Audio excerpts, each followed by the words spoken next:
서울 변두리 작은 국밥집에서 일어난 충격적인 이야기가 화제를 모으고 있습니다. 71세 어머니가 42년 키운 아들을 법정에 세웠다는 소식인데요. 평생 아들만 바라보며 살아온 한 어머니가 신천지 며느리와 냉정해진 아들 때문에 내린 극단적 선택이었습니다. 제보에 따르면 이 사건은 단순한 가족 갈등을 넘어서 현대 사회 가족 관계의 민낯을 보여주는 충격적인 반전을 담고 있다고 합니다. 과연 무슨 일이 있었던 걸까요? 지금부터 여러분께 그 놀라운 이야기를 전해드리겠습니다. 여기서 잠깐 더 많은 이야기와 재미있는 콘텐츠를 놓치지 않으시려면 지금 바로 구독과 알림 설정을 해주세요. 여러분의 관심이 저희 채널에게 큰 힘이 됩니다. 새벽 5시 반 김봉녀는 알람이 울리기 전에 이미 눈을 떴습니다. 71년을 살아오며 몸에 밴 습관이죠. 찬 공기가 스며든 방에서 무릎을 꿇고 기도를 시작했어요. 하나님, 오늘도 하루를 시작하게 해주셔서 감사합니다. 우리 성민이만 잘 살게 해주세요. 항상 같은 기도였습니다. 남편 최병호가 세상을 떠난 지 벌써 15년, 복녀에게는 아들 최성민이 전부나 다름없었거든요.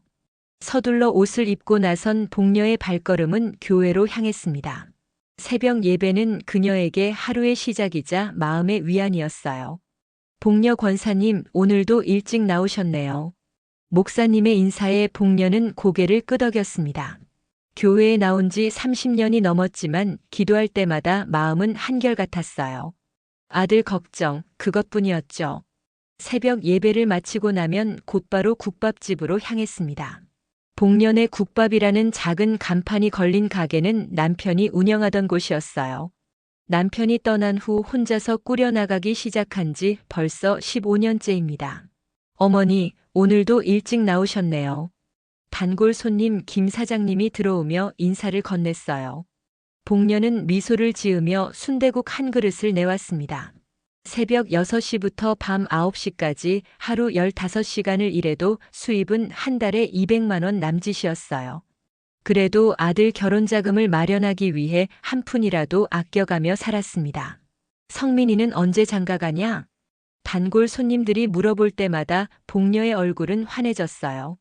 이제 40이 넘었는데 좋은 사람 만나면 바로 결혼하겠다고 하더라고요. 사실 성민은 어릴 때부터 말이 없었습니다. 아버지를 일찍 여의고 어머니 혼자 키우느라 고생하는 모습을 보며 자란 탓인지 감정 표현도 서툴렀어요. 대학 졸업 후 외식 프랜차이즈 본사에 들어간 지 15년째, 과장까지 승진했지만 여전히 혼자 살고 있었죠. 어머니, 이번 주말에 시간 있으세요? 어느 목요일 저녁 성민에게서 전화가 왔습니다. 평소보다 밝은 목소리였어요. 왜? 무슨 일이라도 있니? 소개받은 사람이 있는데 어머니께 인사드리고 싶다고 해서요. 복녀의 가슴이 두근거렸습니다. 그동안 기다려온 순간이었어요. 성민이 25살 때부터 시작된 중매 소개팅이 벌써 몇 번인지 셀 수도 없었죠. 하지만 이번에는 뭔가 달라 보였습니다. 그래, 좋다. 우리 집으로 모셔와. 주말이 되어 성민이 데려온 여자는 이윤정이라고 했어요. 38살의 윤정은 첫인상부터 깔끔하고 예의 바른 모습이었습니다. 어머니, 안녕하세요. 이윤정입니다. 어머, 예쁘네. 들어와, 들어와. 복녀는 정성스럽게 준비한 음식을 내왔어요. 갈비찜, 나물 반찬까지 이틀에 걸쳐 준비한 상차림이었습니다. 어머니 음식 솜씨가 정말 좋으시네요. 윤정의 칭찬에 복녀는 흐뭇했어요. 하지만 대화를 나누면서 조금씩 이상한 점을 발견했죠. 윤정 씨는 교회 다니나요? 네, 다니고 있어요. 우리 교회는 어떤 교회인가요? 신천지 교회입니다. 순간 복녀의 표정이 굳었어요. 신천지라는 이름을 들어본 적이 있었거든요. 교회에서 조심하라고 했던 곳이죠. 아, 그런가요? 복녀는 억지로 미소를 지었지만 마음 한구석에 찜찜함이 자리 잡았습니다. 하지만 아들이 좋아하는 사람이니 받아들여야겠다고 생각했어요. 그날 밤 복녀는 무릎을 꿇고 기도했습니다. 하나님, 우리 성민이가 좋은 사람을 만났습니다. 비록 저희와 다른 교회를 다니지만 믿음으로 받아들이겠습니다. 두 사람이 행복하게 해주세요. 2달 후 성민과 윤정이 결혼 이야기를 꺼냈습니다. 복녀에게는 꿈만 같은 일이었어요. 어머니, 저희 결혼하기로 했어요. 성민의 말에 복녀는 눈물이 핑 돌았습니다. 42년을 기다려온 순간이었죠. 정말이니? 언제 할 거야? 가을쯤 생각하고 있는데 한 가지 부탁이 있어요. 복녀는 귀를 쫑긋 세웠습니다. 아들의 부탁이라면 뭐든지 들어주고 싶었거든요. 전세금이 좀 부족해서요. 2천만 원 정도 도움을 받을 수 있을까요? 복녀의 마음에는 조금의 망설임도 없었어요. 국밥집을 운영하며 15년 동안 모은 돈이 3천만 원 정도 있었습니다. 2천만 원을 내주면 남는 건 1천만 원뿐이었지만 아들 결혼 앞에서는 그런 계산이 무의미했죠. 그럼 당연하지. 어머니가 다 줄게. 2천만 원만 빌리는 거예요. 나중에 꼭 갚을게요. 무슨 소리야? 어머니가 아들 결혼 도와주는 게 당연한 거지. 복녀는 그 자리에서 통장을 꺼내 들었어요. 평생 모은 돈의 대부분을 아들에게 주는 순간이었지만 마음은 오히려 홀가분했습니다. 결혼식은 소박하게 치렀어요. 윤정의 부모님도 오셨는데 뭔가 복녀와는 다른 분위기였죠. 옷차림부터 말투까지 세련되어 보였어요. 윤정의 아버지는 중소기업을 운영한다고 했고 어머니는 전업주부라고 했습니다. 앞으로 잘 부탁드립니다. 예식장에서 인사를 나누며 복녀는 마음 한구석의 불안감을 애써 누르려 했어요. 신천지 교회 문제도 그렇고 사는 환경도 너무 달라 보였거든요. 하나님, 우리 성민이가 행복하게 해주세요. 마음속으로 계속 기도했습니다. 결혼 초기 3달 동안은 괜찮았어요. 성민과 윤정이 주말마다 찾아와서 함께 식사를 했거든요. 복내는 매번 정성스럽게 음식을 준비했죠. 어머니, 김치찌개 정말 맛있어요. 윤정의 칭찬에 복녀는 기뻤습니다. 며느리가 좋아하는 모습을 보니 마음이 따뜻해졌어요. 하지만 3달이 지나면서 서서히 변화가 시작됐습니다. 주말에 오던 방문이 격주로 그 다음엔 한 달에 한 번으로 줄어들었어요. 성민아, 요즘 왜 안 와? 전화를 걸어도 대답은 늘 똑같았습니다. 어머니, 요즘 정신적으로 바빠요. 회사 일도 많고 윤정이도 적응하느라 힘들어해요. 복녀는 이해하려고 노력했어요. 신혼이니까 바쁠 수 있다고 생각했죠. 하지만 마음 한구석은 서운했습니다. 더 충격적인 일은 복녀가 몸살로 쓰러졌을 때 일어났어요. 겨울 한복판 국밥집에서 일하다가 갑자기 어지러워서 쓰러진 거였죠. 여보세요, 성민아? 어머니가 쓰러져서 병원에 있어. 복녀 대신 이웃 아주머니가 전화를 걸었어요. 아, 그래요? 많이 아프세요? 성민의 목소리에는 걱정보다는 귀찮음이 묻어났습니다. 병원에 와보시지 그래요? 지금 윤정이가 몸이 안 좋아서요. 어머니 혼자 괜찮으실 거예요. 전화가 끊어진 후 복녀는 병원 침대에서 혼자 울었어요. 42년을 키운 아들이 자신보다 며느리를 우선시하는 현실이 서글펐죠. 하나님, 제가 뭘 잘못했나요? 그날 밤 복녀는 병원에서 혼자 밤을 보냈습니다. 간병인도 없이 아들도 오지 않은 채로요. 퇴원한 후에도 성민에게서는 연락이 없었어요. 복녀가 먼저 전화를 걸어야 겨우 안부를 물을 수 있었죠. 성민아, 어머니 많이 아팠는데 왜 한 번도 안 와? 어머니, 저희도 바빠요. 윤정이가 교회 일로 정신없거든요. 교회 일이라는 말에 복녀는 가슴이 답답해졌어요. 자신도 30년 넘게 교회를 다녔지만 아들을 외면할 정도로 교회 일에만 매달린 적은 없었거든요. 그래도 가끔은 어머니 안부라도 물어봐야지. 알겠어요. 시간 되면 갈게요. 하지만 그 시간은 오지 않았습니다. 성민은 점점 더 멀어져 갔고 복녀는 혼자 국밥집을 지키며 외로운 나날을 보냈어요. 교회에서도 복녀의 변화를 눈치챘습니다. 복녀 권사님, 요즘 많이 지쳐 보이시네요. 아들이 결혼하고 나서 연락이 뜸해져서요. 며느리가 어떤 분이신가요? 신천지 교회를 다녀요. 순간 교회 사람들의 표정이 굳었어요. 모두들 신천지에 대해 들어본 바가 있었거든요. 복녀 권사님 조심하셔야 해요. 신천지는 이단이에요. 이단이라니요? 복녀는 충격을 받았습니다. 며느리가 이단 종교를 믿는다는 말인가요? 그날 밤 복녀는 잠을 이룰 수 없었어요. 아들이 점점 멀어지는 이유가 며느리의 종교 때문일까 하는 생각이 들었거든요. 봄이 되면서 복녀의 마음은 더욱 무거워졌습니다. 아들 성민과의 연락은 한 달에 한 번 정도로 줄어들었고 그마저도 복녀가 먼저 전화를 걸어야 가능한 일이었어요. 어느 화요일 오후 복녀는 국밥집 재료를 사러 시장에 나갔습니다. 늘 가던 김치 가게에서 사장님과 이야기를 나누고 있을 때였어요. 아, 복녀 씨 며느리 봤어요. 네. 우리 며느리를요? 네, 지난주 토요일에 고급 레스토랑 앞에서 봤는데 부모님이랑 같이 있더라고요. 옷차림이 정말 화려하던데요. 복녀의 가슴이 철렁했습니다. 토요일이면 평소 자신을 찾아오던 날이었거든요. 그런데 윤정이 친정 부모와 함께 고급 레스토랑에 있었다니요. 정말요? 어떤 레스토랑이었어요? 시내 백화점 꼭대 기층에 있는 그 비싼 곳 말이에요.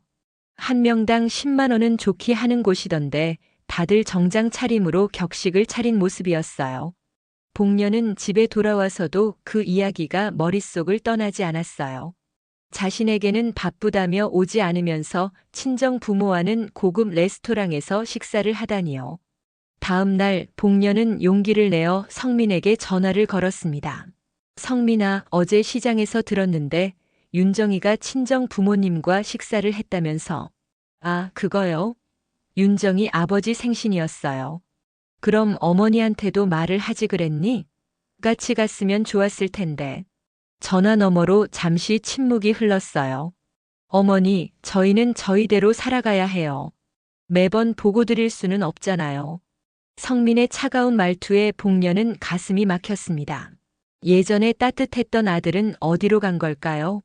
며칠 후 더 충격적인 소식을 들었어요. 그 같은 시장 상인인 박 사장님이 복녀를 찾아왔거든요. 복녀 씨, 하나 물어볼 게 있는데요. 네, 뭐든지 말씀하세요. 며느리분이 신천지 교회 다닌다고 들었는데 맞나요? 네, 그런데 왜요? 박 사장님의 표정이 심각해졌어요.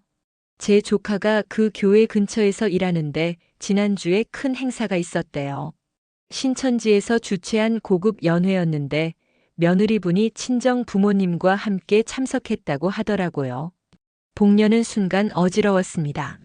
윤정이 아버지 생신이라고 했는데 사실은 신천지 교회 행사였던 거예요. 그런데 복녀 씨는 초대받지 않으셨나 봐요. 조카 말로는 가족들끼리만 참석하는 자리였다고 하던데요. 가족들끼리만. 그 말이 복녀의 가슴에 비수처럼 꽂혔어요. 윤정에게 복녀는 가족이 아니었던 거죠. 그날 밤 복녀는 홀로 앉아서 울었습니다. 30년 넘게 다닌 교회에서 기도하며 살아온 자신과 신천지라는 다른 종교를 믿는 며느리. 그 사이에서 아들은 며느리 편을 택한 거였어요. 하나님, 왜 나만 미련했습니까? 복녀의 기도는 원망 섞인 탄식이 되었습니다. 다음 주 일요일 복녀는 교회에서 기도 모임에 참석했어요. 평소보다 마음이 무거웠죠. 복녀 권사님, 요즘 많이 힘드시죠? 오랫동안 함께 기도해온 이순자 권사가 다가왔습니다. 순자 권사님, 저 정말 모르겠어요. 아들을 위해 평생을 살았는데 결혼하고 나서는 남처럼 대하네요. 며느리가 신천지라고 들었는데 맞나요? 네, 그래서 더 속상해요. 저희 교회와는 완전히 다른 곳이잖아요. 이순자는 복녀의 손을 잡았어요. 복녀 권사님, 하나님도 정의를 원하세요. 무조건 참고 희생하는 게 믿음이 아니에요. 그게 무슨 뜻이에요? 복녀 권사님이 아들을 위해 얼마나 희생했는지 우리 모두 알고 있어요. 하지만 그 사랑을 당연하게 여기고 무시하는 건 옳지 않아요. 이순자의 말이 복녀의 가슴에 와닿았어요. 그동안 자신은 무조건적인 희생이 사랑이라고 생각했는데 정말 그런 걸까요?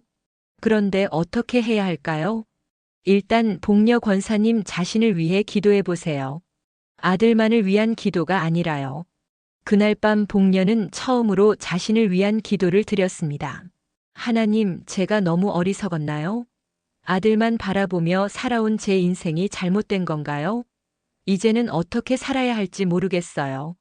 기도를 마치고 나니 마음이 조금 가벼워졌어요. 하지만 동시에 서러움이 밀려왔죠. 42년을 키운 아들이 이제는 완전히 다른 세상 사람이 된 것 같았거든요. 며칠 후 복녀는 우연히 윤정을 시장에서 마주쳤습니다. 어머니, 안녕하세요. 윤정의 인사는 예전처럼 따뜻하지 않았어요. 윤정아, 요즘 어떻게 지내니? 잘 지내고 있어요. 교회 일이 좀 바빠서요. 그래, 교회 일이 그렇게 바쁘니? 네, 하나님의 일이니까 최선을 다해야죠. 복녀는 윤정의 말투에서 냉기를 느꼈어요. 예전에 다정했던 며느리는 어디로 간 걸까요? 그런데 윤정아, 성민이가 어머니한테 연락을 잘 안 하네. 어머니도 이해해 주세요. 저희는 이제 독립된 가정이니까요. 독립된 가정. 그 말이 복녀에게는 이제 우리와 상관없이 살겠다는 뜻으로 들렸어요. 그날 복녀는 집에 돌아와서 또다시 울었습니다. 아들도 며느리도 자신을 가족으로 여기지 않는다는 현실이 너무 아팠거든요. 복녀는 며칠째 잠을 설치고 있었어요. 윤정과의 마주침 이후 마음이 더욱 무거워졌거든요. 아들과 며느리가 자신을 완전히 배제하고 살아간다는 현실을 받아들이기 힘들었죠. 어느 토요일 오후 복녀는 오랜만에 집 정리를 하기로 했습니다. 마음이 답답할 때면 늘 그랬듯이 청소를 하며 마음을 달래려 했어요. 안방 장롱 깊숙한 곳을 정리하다가 낡은 서류 봉투를 발견했습니다. 이게 뭐지? 봉투 안에는 남편 최병호가 남긴 각종 서류들이 들어 있었어요. 보험 증서, 통장 사본, 그리고 손으로 쓴 메모들이 가지런히 정리되어 있었죠. 복녀는 하나씩 꺼내보며 남편을 그리워했어요. 병호는 평생 꼼꼼한 사람이었거든요. 작은 영수증 하나도 버리지 않고 모아두는 성격이었죠. 그때 눈에 띈 게 있었어요. 성민이 차용 관련이라고 적힌 봉투였습니다. 차용? 성민이가 언제 돈을 빌렸지? 복녀는 봉투를 열어봤어요. 안에는 손으로 정성스럽게 쓴 차용증이 들어 있었습니다. 차용증. 나 최성민은 김복녀에게 3천만 원을 빌립니다. 차용 사유 창업 자금. 차용일자 2012년 3월 15일. 변제 예정일 2013년 3월 15일. 차용인 최성민인. 복녀의 손이 떨렸어요. 13년 전 일이었습니다. 성민이 회사를 그만두고 치킨집 창업을 하겠다며 돈을 빌려갔던 때였죠. 그때는 남편 병호가 살아있을 때였어요. 기억이 되살아났습니다. 성민이 3천만 원을 빌려달라고 했을 때 복녀는 아들한테 무슨 차용증이냐며 반대했었거든요. 하지만 남편 병호가 그래도 형식은 갖춰야 한다며 차용증을 써두자고 했었죠. 당시에 아버지가 이런 걸 써뒀구나. 복녀는 차용증을 자세히 들여다봤어요. 분명히 성민의 필체였고 도장도 제대로 찍혀 있었습니다. 그런데 생각해보니 성민이 치킨집은 1년도 안 되어 망했었어요. 그 후 다시 회사에 취직했지만 빌린 돈에 대한 이야기는 한 번도 꺼내지 않았죠. 복녀도 아들이 힘들어하는 모습을 보며 차마 돈 이야기를 하지 못했고요. 13년이 지났네. 복녀는 차용증을 들고 한참을 생각했어요. 법적으로 효력이 있는 건지도 궁금했고 이런 상황에서 이걸 어떻게 해야 할지도 모르겠었죠. 그때 문득 교회에서 만난 하정훈 집사가 생각났습니다. 40대 초반의 하정훈은 변호사였거든요. 평소 교회에서 법률 상담을 해주곤 했었죠. 정훈 집사님께 한번 물어봐야겠다. 다음 주 일요일 복녀는 예배가 끝난 후 하정훈 집사를 찾았습니다. 집사님, 시간 있으시면 잠깐 상담을 받을 수 있을까요? 물론이죠, 복녀 권사님. 무슨 일이세요? 복녀는 조심스럽게 차용증을 꺼내 보였어요. 이게 제 남편이 13년 전에 받아둔 건데요. 법적으로 효력이 있는지 궁금해서요. 하정우는 차용증을 꼼꼼히 살펴봤습니다. 날짜, 금액, 서명이 다 있네요. 충분히 법적 효력이 있어 보입니다. 그런데 왜 갑자기 이걸 찾으셨어요? 복녀는 망설였어요. 아들 이야기를 털어놓기가 부끄러웠거든요. 사실은 아들이 결혼하고 나서 연락이 뜸해져서요. 며느리가 신천지 교회를 다니는데 아무래도 저희와는 거리가 멀어진 것 같아요. 하정운의 표정이 진지해졌어요. 그렇다면 더욱 신중하게 생각하셔야 해요. 하지만 복녀 권사님도 권리는 있으시죠. 권리요?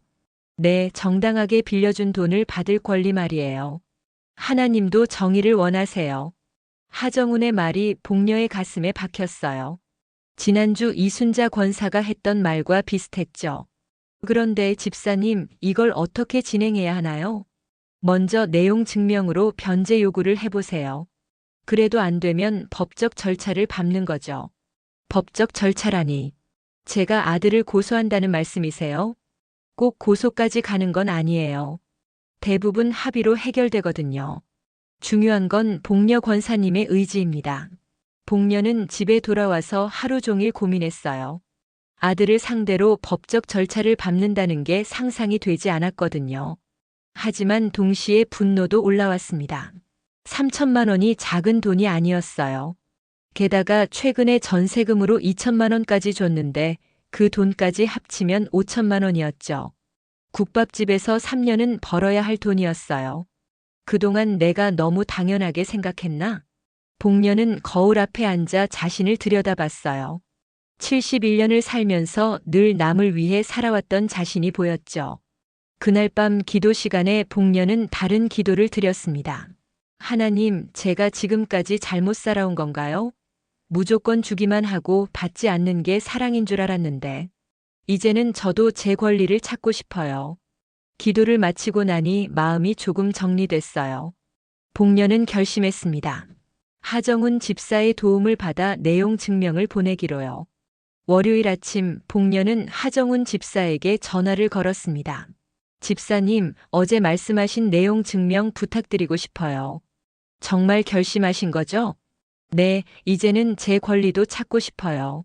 알겠습니다. 오늘 오후에 사무실로 오시면 도와드릴게요. 전화를 끊고 나서 복녀는 가슴이 두근거렸어요.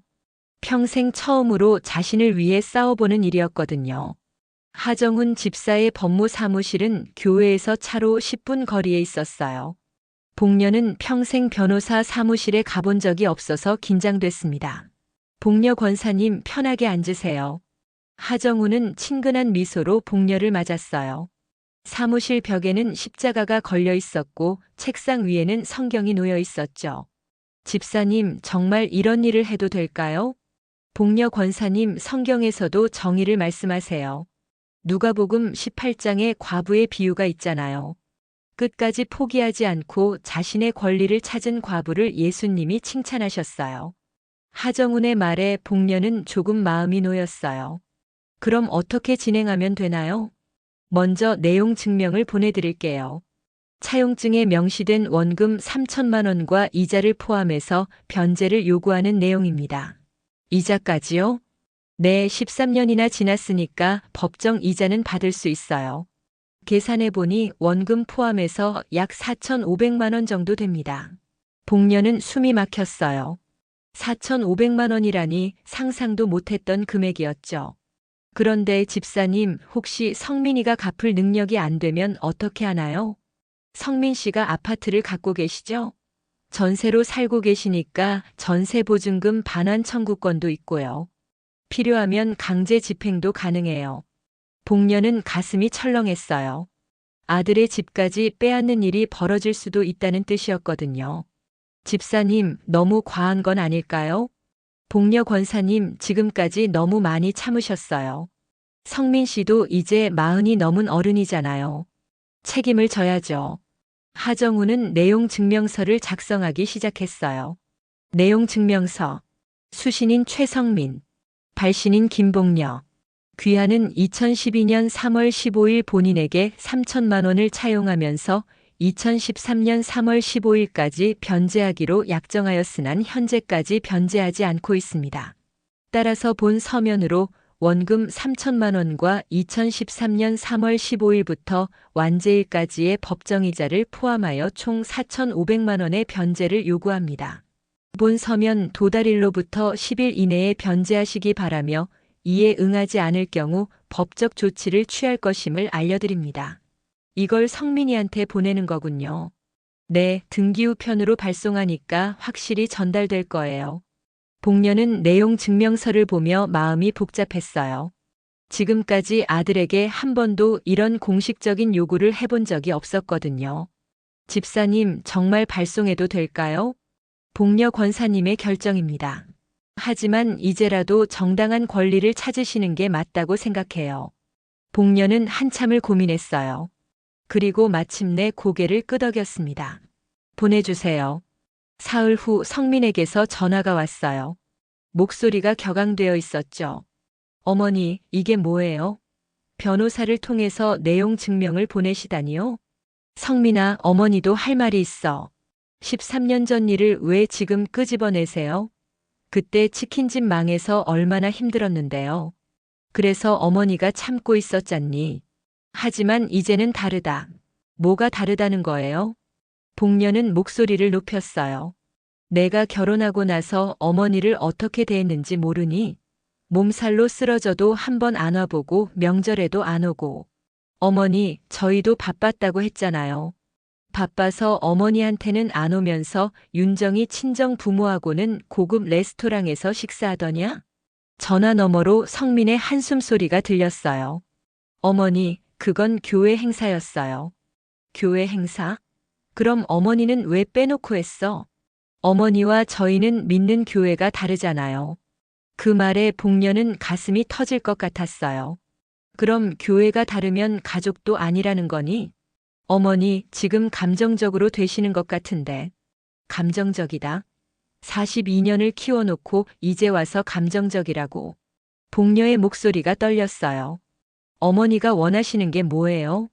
정말 돈을 받고 싶으신 거예요? 그래, 받고 싶다. 어머니도 이제 나이 들었는데 노후 준비를 해야지. 그럼 법정에서 봅시다. 저도 변호사 선임하겠어요. 성민이 전화를 끊어버렸어요. 복녀는 핸드폰을 들고 한참을 서 있었죠. 그날 저녁 윤정에게서 전화가 왔어요. 어머니, 윤정이에요. 아, 윤정아. 어머니, 성민 오빠한테 왜 그러세요? 가족끼리 법정에서 만난다는 게 말이 되나요?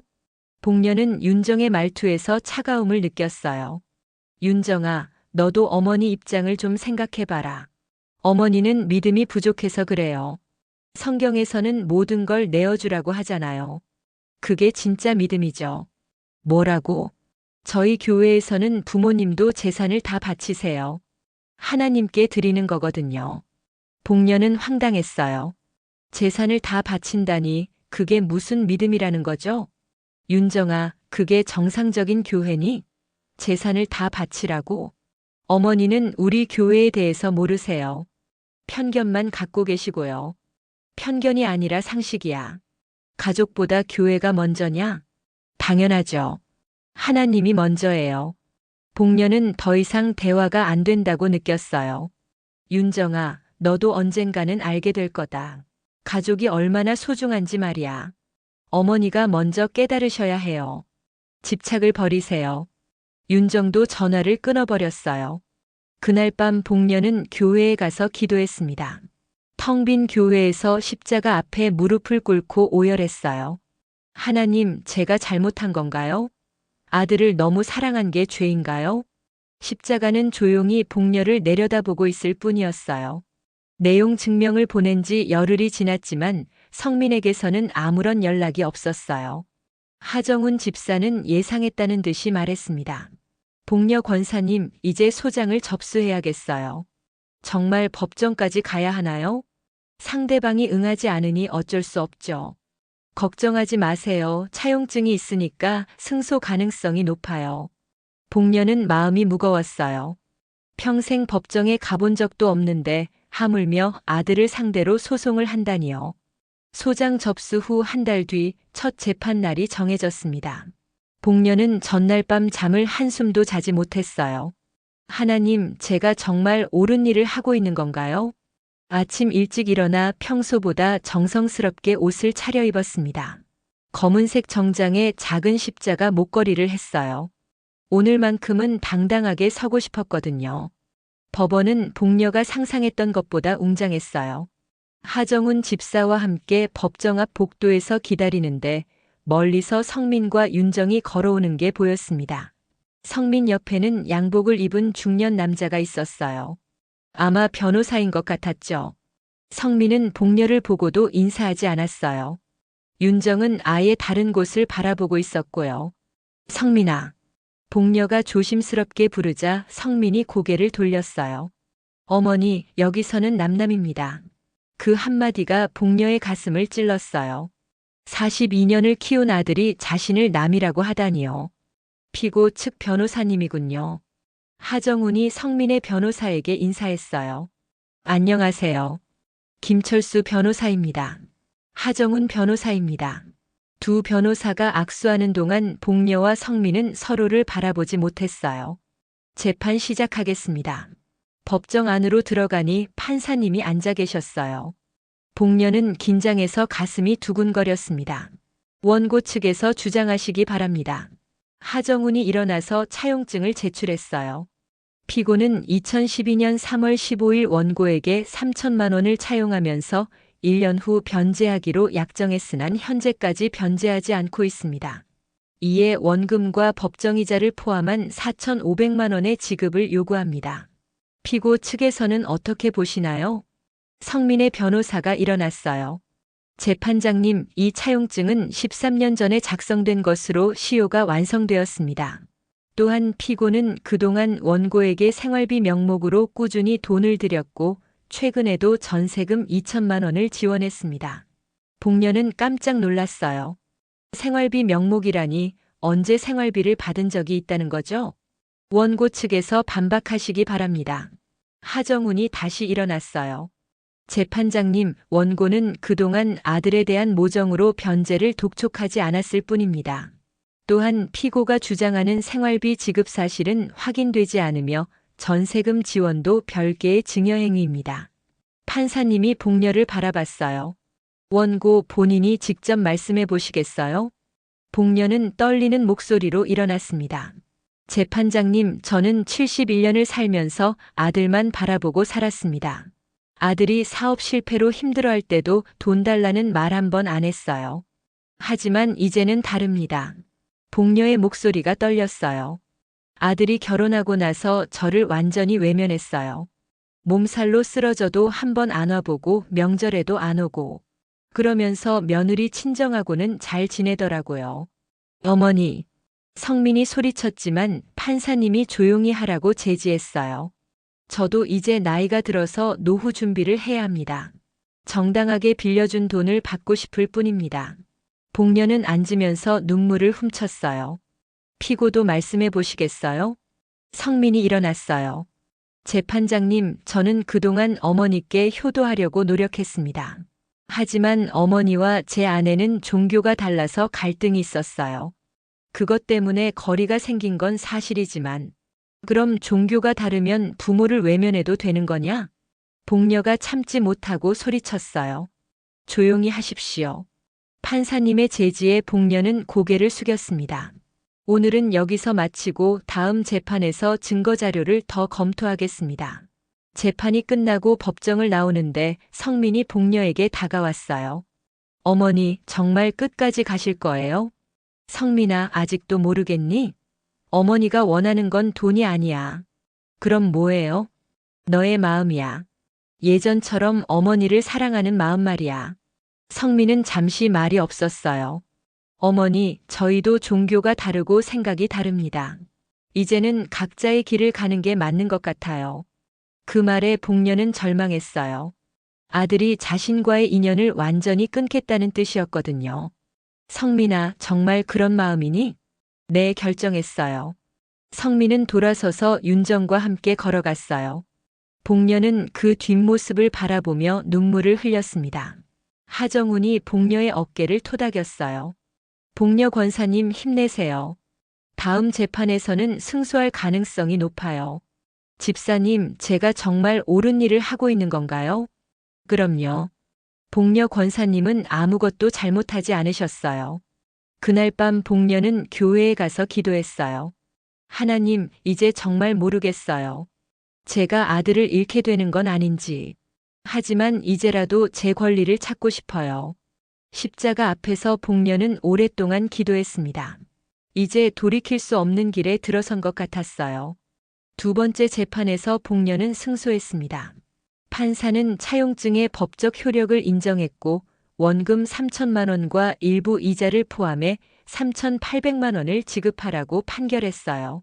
하지만 복녀의 마음은 전혀 시원하지 않았습니다. 복녀 권사님 축하드려요. 하정운이 기뻐했지만 복녀는 복잡한 표정이었어요. 돈을 받는 대신 아들을 잃은 것 같은 기분이었거든요. 이제 성민 씨가 돈을 갚아야 해요. 안 주면 강제 집행도 가능하고요.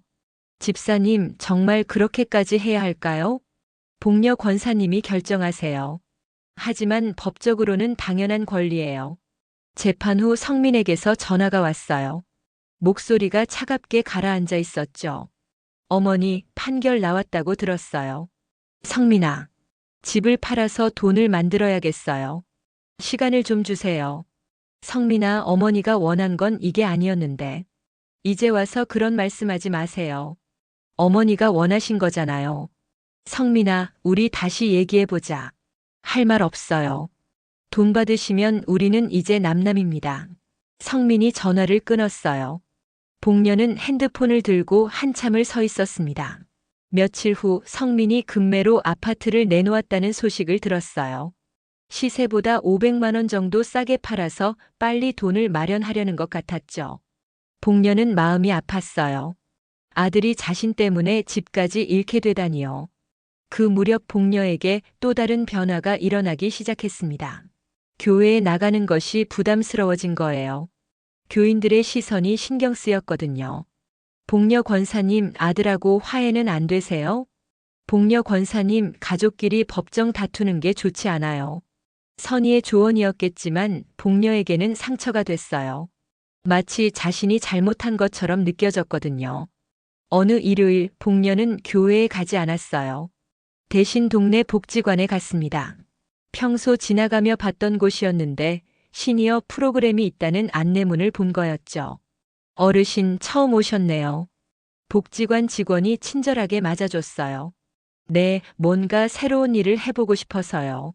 좋으시네요. 어떤 프로그램에 관심 있으세요? 복녀는 프로그램 안내서를 살펴봤어요. 요리 교실, 독서 모임, 원예 활동 등 다양한 프로그램이 있었죠. 요리 교실은 어떤 건가요? 혼자 사시는 어르신들을 위한 프로그램이에요. 간단한 반찬 만들기부터 시작해서 나중에는 직접 요리 강사가 될 수도 있어요. 복녀는 흥미가 생겼어요. 평생 요리해온 자신의 경험을 나눌 수 있다면 의미 있을 것 같았거든요. 신청하고 싶어요. 그렇게 복녀는 새로운 생활을 시작했습니다. 일주일에 3번 복지관에서 요리를 가르치고 배웠어요. 복녀 선생님, 이 김치찌개 레시피 너무 좋아요. 갈비찜은 어떻게 이렇게 부드럽게 만드세요? 복지관 할머니들의 칭찬에 복녀는 뿌듯했어요. 교회에서처럼 눈치 볼 필요도 없었고 순수하게 자신의 재능을 나눌 수 있었거든요. 몇 달 후 복지관에서 복녀에게 제안을 했어요. 복녀 선생님, 정식으로 요리 강사를 해보시지 않겠어요? 어르신들이 정말 좋아하세요. 제가 강사를요? 네, 한 달에 100만 원 정도 강사비도 드릴 수 있어요. 복녀는 깜짝 놀랐어요. 71세에 새로운 직업을 갖게 되다니요. 정말 제가 할 수 있을까요? 물론이에요. 복녀 선생님만큼 요리 잘하는 분 없어요. 복녀는 승낙했어요. 국밥집은 줄이고 복지관 강사 일을 시작했습니다. 첫 강의 날 복녀는 떨렸어요. 하지만 할머니들의 환한 미소를 보니 자신감이 생겼죠. 안녕하세요, 김복녀 강사입니다. 오늘은 혼자서도 쉽게 만들 수 있는 국물 요리를 배워볼게요. 선생님, 국밥집 하셨다면서요? 네, 15년 동안 했어요. 그럼 진짜 전문가네요. 할머니들의 반응이 좋았어요. 복녀는 자신의 경험담도 들려줬죠. 저도 남편 잃고 혼자 살면서 많이 외로웠어요. 하지만 요리하면서 마음이 위로받더라고요. 맞아요. 뭔가 만들면 기분이 좋아져요. 수업이 끝나고 나니 복녀는 마음이 가벼웠어요. 교회에서 기도할 때보다 더 평안했죠. 집에 돌아와서 복녀는 생각했어요. 성경에 사랑만 있고 희생만 있는 건 아니더라. 그동안 자신은 무조건적인 희생만이 사랑이라고 생각했는데 이제는 다르게 보였어요. 자신을 돌보고 자신의 가치를 인정하는 것도 중요하다는 걸 깨달았죠. 한 달 후 성민에게서 연락이 왔어요. 어머니, 돈 준비됐어요. 언제 드릴까요? 성민아, 직접 만나자. 만날 필요 없어요. 계좌로 송금할게요. 아니다, 꼭 만나자. 복녀의 강한 말투에 성민은 어쩔 수 없이 응했어요. 다음 날 성민은 복령네 국밥집으로 왔어요. 오랜만에 본 아들의 모습은 많이 야위어 있었죠. 여기 3,800만 원이에요. 성민이 봉투를 내밀었어요. 성민아, 앉아라. 앉을 필요 없어요. 돈만 받으세요. 아니다, 앉아서 국밥 한 그릇 먹고 가라. 복녀는 평소 만들던 순대국을 끓였어요. 성민은 마지못해 앉았지만 수저를 들지 않았죠. 성민아, 어머니 말 좀 들어봐. 할 말 없어요. 어머니가 이런 일을 한 건 돈 때문이 아니야. 그럼 뭐 때문이에요? 복녀는 성민을 바라봤어요. 너를 제대로 된 어른으로 만들고 싶었어. 무슨 소리세요? 40이 넘도록 빌린 돈도 안 갚고 부모는 외면하고. 그게 정상이니? 성민은 말이 없었어요. 어머니는 이제 알겠다. 무조건 주기만 하는 게 사랑이 아니더라. 복녀는 돈 봉투를 성민에게 다시 밀어줬어요. 이 돈 다시 가져가라. 뭐라고요? 대신 조건이 있어. 한 달에 한 번씩 어머니한테 안부 전화해라. 그리고 명절에는 꼭 와라. 성민은 당황했어요. 그럼 소송은 뭐였어요? 너를 깨우치려고 한 거야. 이제 알겠니? 성민의 눈에 눈물이 맺혔어요. 어머니, 이제라도 정신 차려라. 며느리 종교에 빠져서 가족을 잃어버리지 마라. 그날 성민은 국밥을 다 먹고 갔어요. 오랜만에 어머니와 대화다운 대화를 나눈 날이었죠. 성민이 돈을 가져간 지 한 달 후 복녀에게 예상치 못한 전화가 왔어요. 어머니, 성민이에요. 목소리가 전과는 달랐습니다. 차갑지도 않고 그렇다고 예전처럼 따뜻하지도 않은 어정쩡한 톤이었어요. 성민아, 무슨 일이니? 어머니가 하신 말씀 생각해 봤어요. 복녀는 가슴이 두근거렸어요. 아들이 마음을 돌린 건일까요? 윤정이와 헤어지기로 했어요. 뭐라고? 지난 한 달 동안 많은 일이 있었어요. 윤정이가 저한테 교회에 헌금을 더 많이 내라고 하더라고요. 어머니께 받은 돈까지 바치라고 했어요. 복녀는 할 말을 잃었어요. 그래서 거절했더니 제가 신앙심이 부족하다면서 이혼하자고 하더라고요. 성민아, 어머니 말씀이 맞았어요. 저는 정말 잘못 살고 있었어요. 복녀의 눈에서 눈물이 났어요. 기쁨의 눈물인지 슬픔의 눈물인지 구분이 안 됐죠. 성민아, 이제라도 깨달았으면 된 거야. 어머니, 죄송해요. 정말 죄송해요. 전화 너머로 성민의 흐느끼는 소리가 들렸어요. 그동안 어머니한테 얼마나 못된 짓을 했는지 생각할수록 부끄러워요. 됐다, 성민아. 이제 그런 이야기는 하지 마라. 어머니, 제가 다시 찾아가도 될까요? 정말 진심으로 사과하고 싶어요. 물론이지. 언제든지 와라. 다음 주 일요일 성민이 혼자 찾아왔어요. 오랜만에 보는 아들의 모습은 많이 달라 보였습니다. 표정도 한결 밝아졌고 예전의 따뜻함이 돌아온 것 같았어요. 어머니, 안녕하세요. 어서 와라, 성민아. 복녀는 정성스럽게 음식을 차렸어요. 성민이 좋아하던 갈비찜과 김치찌개, 그리고 각종 반찬들을 정갈하게 내놨죠. 어머니, 이렇게까지 하지 않으셔도 되는데. 뭘, 아들이 오는데 당연한 거지. 식사를 하면서 성민이 그간의 이야기를 털어놨어요. 어머니, 그동안 제가 정말 바보였어요. 윤정이 말만 듣고 살았어요. 다 지난 일이야. 이제는 혼자서도 잘 판단할 수 있겠지? 네, 이제는 확실해요. 어머니가 얼마나 소중한지 알겠어요. 성민의 눈에 다시 눈물이 맺혔어요. 어머니, 정말 미안해요. 그리고 고마워요. 뭐가 고맙다는 거니? 소송까지 하면서 저를 깨우쳐 주셔서요. 어머니가 아니었다면 저는 계속 잘못된 길로 갔을 거예요. 복녀는 성민의 손을 잡았어요. 성민아, 어머니도 많이 배웠어. 무조건 희생하는 게 사랑이 아니더라. 어머니도 많이 달라지신 것 같아요. 그래, 이제 어머니도 어머니 인생을 살고 있어. 복녀는 복지관에서 요리 강사를 하고 있다는 이야기를 들려줬어요. 성민은 깜짝 놀랐죠. 어머니가 강사를요? 정말 대단하세요. 처음에는 떨렸는데 지금은 정말 재미있어. 할머니들이 좋아하시니까 보람도 있고. 어머니 정말 멋지세요. 그날 성민은 저녁까지 함께 보냈어요. 오랜만에 모자가 함께하는 시간이었죠. 어머니, 앞으로는 정말 자주 올게요. 약속드려요. 그래, 하지만 무리하지는 마라. 성민이도 성민이 인생이 있으니까. 어머니도 어머니 인생 사세요. 저 때문에 너무 희생하지 마시고요. 복녀는 뿌듯했어요. 아들이 정말 어른이 된 것 같았거든요. 몇 달 후 복녀는 또 다른 결심을 했어요. 국밥집을 정리하고 바닷가 작은 도시로 이사를 가기로 한 거였죠.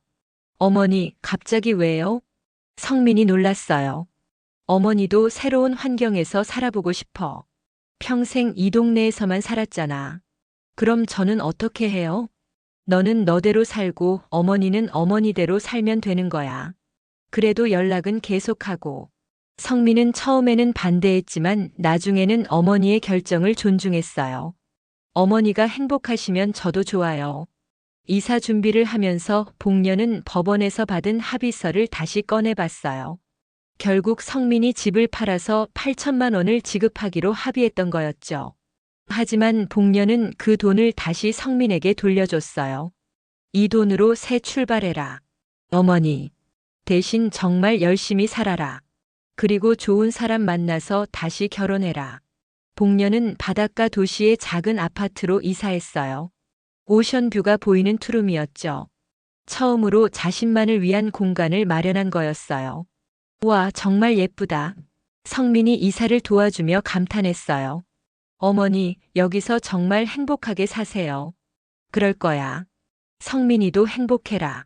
새 집에서의 첫날 밤, 복녀는 베란다에 앉아 바다를 바라봤어요. 파도 소리가 마음을 평온하게 만들었죠. 하나님 감사해요. 복녀의 기도는 예전과 달랐어요. 아들을 위한 기도가 아니라 자신을 위한 감사의 기도였거든요. 며칠 후 복녀는 바닷가 근처의 작은 교회를 찾았어요. 규모는 작았지만 따뜻한 분위기의 교회였죠. 새로 오신 분이시네요. 환영합니다. 목사님이 반갑게 맞아주셨어요. 네, 이사 온 지 얼마 안 됐어요. 예배가 끝나고 복녀는 해변가를 걸었어요. 석양이 바다를 붉게 물들이고 있었죠. 이제는 나도 나를 위해 살게 해주세요. 복녀는 하늘을 올려다보며 중얼거렸어요. 그게 진짜 믿음 같아서요. 바닷바람이 복녀의 머리카락을 부드럽게 스쳤어요. 71년을 살아오며 처음 느끼는 자유로움이었죠. 핸드폰이 울렸어요. 성민에게서 온 문자였습니다. 어머니 잘 지내세요? 저는 잘 지내고 있어요. 다음 주에 찾아뵐게요. 사랑해요.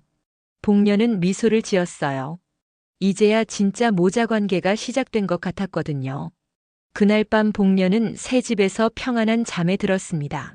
더 이상 누구를 위해 희생하는 삶이 아닌 자신을 위해 살아가는 새로운 인생이 시작된 거였어요. 김복녀의 이야기는 이렇게 끝났습니다. 성경과 차용증 사이에서 고민했던 그녀가 마침내 찾은 답은 바로 자신을 사랑하는 것이었죠.